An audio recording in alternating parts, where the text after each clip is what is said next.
Hello again, everyone. I'm Dr. George Simon, and welcome to another edition of the new Character Matters program.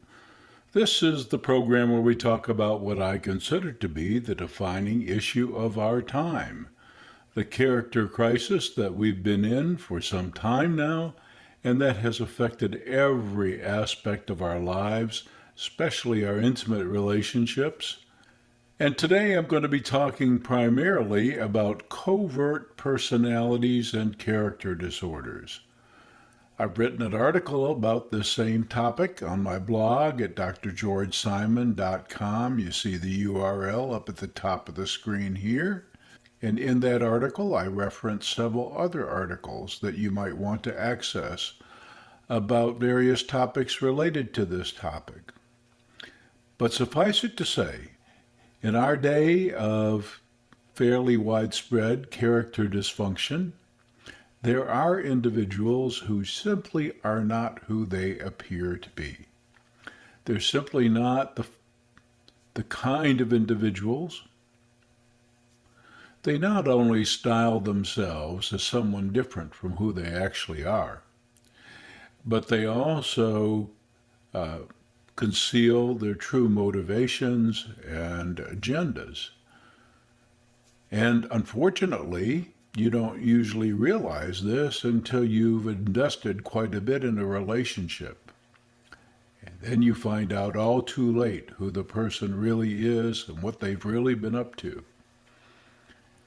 So I want to talk today about covert personalities and how they get to be the way they are and how to spot them, and how to do a better job of discerning on the front end of a relationship who someone truly is and what they're really wanting in a relationship with you. You know, for a long time, there's been so many misconceptions about why and how people operate, largely stemming from our traditional psychology paradigms that taught us that folks were pretty much oblivious to their true motivations about things, to the unresolved emotional conflicts and cares and concerns that drive their behavior. So most of the time we thought that folks simply didn't know what they were doing, weren't aware of some conflicts that they had to work out that made them act the disturbing way that they acted. And as a result, we gave certain behaviors a pass, or we made certain assumptions. We made certain assumptions about not only what was motivating the person, but what needed to happen to help the person change. But as I point out in my latest book, Essentials for the Journey, and as I have pointed out in the past in some of my other books too, especially Character Disturbance and Into Sheep's Clothing, both of those books, there's a difference between truly unconscious behavior and behavior that has become reflexive, automatic, relatively unthinking. So while some folks behave in a habitually problematic manner, acting fairly reflexively, doing things as they've always done, and without paying it much attention, that doesn't mean that they don't know what they're doing, and that doesn't mean they don't know why they're doing it. And so it is with some of the covert personalities.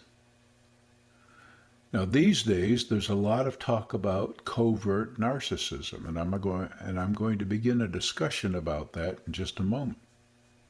But there is a variety of narcissists that I describe in two of my books as aggressive personalities. These are entitled, self-centered folks who also are out to dominate and control in relationships. Frankly, they're out to dominate and control, period, in any situation, but especially in relationships. But the fact is that if they were upfront about that, if they knew that you knew that all they wanted to do was to dominate in the relationship and to control you and have their way all the time, if that was upfront and clear and obvious, then they might encounter resistance. So there's a strategy here, a very deliberate, conscious strategy to conceal the true agenda. And, as I point out in my book In Sheep's Clothing, such folks prefer to use certain tactics to manipulate and control, to make you think that they're doing anything but what your gut suspects that they are doing, which is trying to dominate and control you. I call these folks covertly aggressive personalities because they're more than just narcissistic. They're distinctly aggressive in their interpersonal style. They always want to have the upper hand. They always want to win in any contest as they see it with you. And they want to control the situation and to have their way. They want to be on top and in control. And they use a variety of tactics to do it. And I outline them in my books. But today I want to talk about those folks that are not perhaps so distinctly aggressive in character, but are still not the persons that they claim to be. These covert narcissists, as they've been commonly called of late. But I want to make a very important point about this. Yes, there are covert narcissists. However, much of the information that you can find about this is biased by the fact that there's little appreciation for the wide variety of narcissistic individuals out there. Narcissism, like all character disturbance, is a spectrum phenomenon. There's a wide variety out there of type and degree. There are some narcissists whose self-centeredness, sense of entitlement is relatively mild, and they're relatively harmless in relationships. There are other narcissists whose egocentricity, whose sense of entitlement, whose callousness, whose penchant for using and abusing others is rabid, is extreme. These malignantly narcissistic individuals are a whole different character. There are also different traits that sometimes accompany narcissism, making the narcissism somewhat palatable. In several blog articles, I talk about such narcissists, such as charmers, amorous narcissists, folks who come across as really quite likable, who have the secret to interpersonal connection, who know how to connect with folks, and who appear quite likable, can endear your friendship very easily, have the skills to make you feel comfortable in the relationship with them as they subtly proceed to use and abuse you, just like any narcissist would. And you may even find their style of interaction so palatable, so inviting actually, that you get pretty hooked. And you're not at all dismayed, and you're not at all put off by their way of being and interacting with you. Let's take, for example, the Archetypal Charmers. The folks who know how to say all the right things, do all the right things, who are quite likable, who establish relationships with ease, who appear to be interested in you and may indeed be interested in you. You know, interest itself is an intoxicating factor. When somebody sees something in you that they really like, this can be infectious. It's an automatic boost to your sense of self-worth. It's an automatic boost to your self-esteem. Hey, he or she seems to really like me, be interested in me. This makes me feel good. And this is natural. But there's a difference, as I mentioned in many articles. There's a difference between interest, which can have all kinds of motivations and reasons behind it, and regard. Regard for you as a person of worth and value, and wanting nothing but the best for you, and wanting no harm to come to you. That kind of regard is more closely akin to genuine love. Whereas interest alone can be an indication of several things. A person can be interested in you and can charm the socks off of you, for example, because they see something that you bring to the table in the way of value. Perhaps they just happen to notice that you come from a well-heeled family, that you have status, prestige, maybe power, maybe money. Perhaps they're simply intrigued with your physical appearance. Perhaps they would regard you as good arm candy. There are a lot of reasons these days that folks of impaired character, folks with too many narcissistic traits in their character, can be interested in you.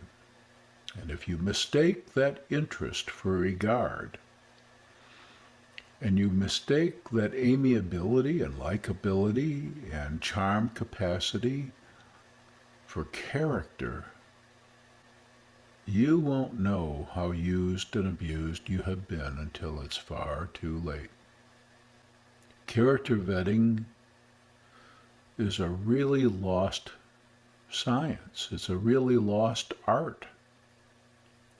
People used to take the time to discern, and they used to know what to look for. We've lost that capacity. And we live in a tough age, an age where it's harder than ever to discern because character disturbance of one type or another and one degree or another is so widespread. There's another kind of more benign narcissist, and that's the amorous narcissist. The amorous narcissist appears as the penultimate lover.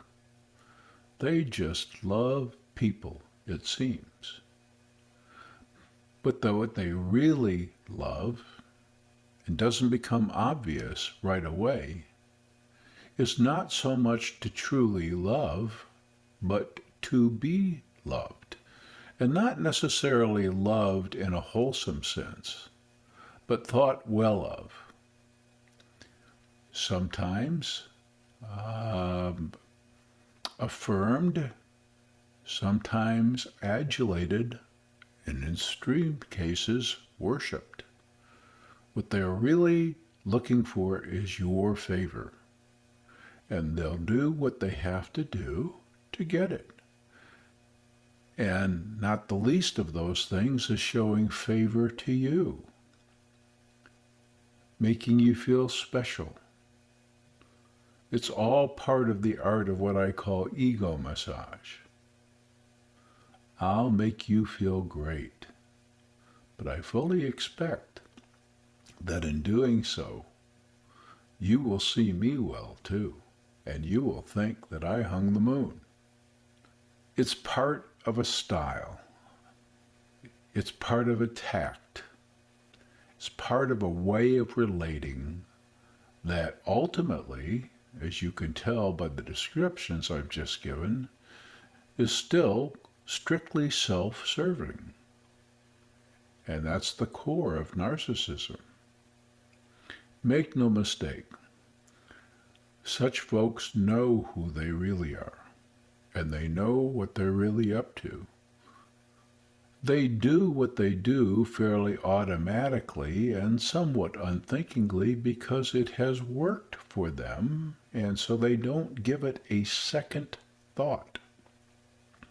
It's a successful strategy, but that does not mean that they don't know what they're doing. It's you, unfortunately, who don't know what they're really doing or what they're really like or who they really are until it's too late. And that's the supreme importance of vetting character, especially in our time. It's the defining issue of our time. So many sociocultural factors have produced this phenomenon, have encouraged it, even rewarded it. There are aspects of modern culture that have fostered and promoted a culture of narcissism and an increase in the number of folks who are arrested in decent, moral, ethical, spiritual character development. And that's primarily why I do what I do. It's primarily why I write all the articles that I do. You can find hundreds of them free of charge on my blog at drgeorgesimon.com. Some articles on this and related topics you will find of interest. And that's also why I've written my books, In Sheep's Clothing, Understanding and Dealing with Manipulative People, Character Disturbance, the Phenomenon of Our Age, the Judas Syndrome, How Did We End Up Here, and my latest offering, Essentials for the Journey. And in my book, Essentials for the Journey, I expound at length about the key to growing beyond all of these narcissistic traits that we've talked about, and also the key to recognizing where someone is on the path. And that is how well they reckon with the truth, what kind of reverence they hold the truth in.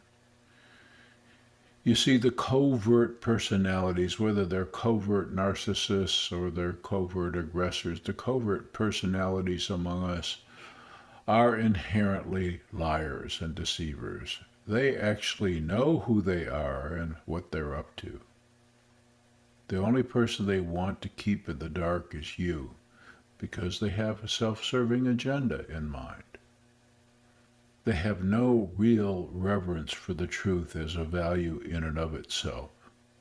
It's completely expendable if they think that they can advance themselves or advance an agenda or get something that they want by more devious and underhanded and deceitful ways. But in the end, they don't fool anybody. Still, they persist so long as it's working. And this kind of behavior takes its toll. We all suffer. And that's why it's my hope that with Essentials for the Journey, we come to realize how important it is that we tackle effectively what I consider to be the defining issue of our time. We have it within us to be so much more. But it takes the kind of honest self-reckoning, and it takes the embracing of the principles that I talk about in Essentials for the Journey to help us on our way to becoming all that we can be. So I hope you'll avail yourself of my books and the many articles free online at drgeorgesimon.com. I certainly hope you'll avail yourself of my latest offering, Essentials for the Journey, Embracing and Living the 10 Commandments of Character, Proven Principles for a Psychologically Healthy and Spiritually Rich Life. And I also hope you tune in again next time for another edition of the new Character Matters. Thanks for tuning in. I'm Dr. George Simon. Take care.